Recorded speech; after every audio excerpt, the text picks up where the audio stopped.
মুভির শুরুতেই দেখানো হয় জাপানের কোনো একটা শহর যেখানে কর্মীরা কাজ করতেছিল।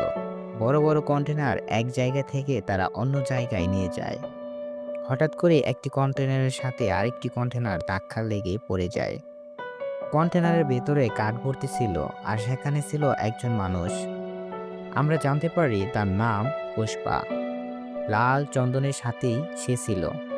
তখন জাপানিরা তাকে দেখে ফেলে এবং উল্টো করে রশিতে ঝুলিয়ে রাখে। কিন্তু কোনোভাবে পুষ্পা তার হাতের বাঁধন খুলে জাপানিদের সাথে লড়াই করতে শুরু করে।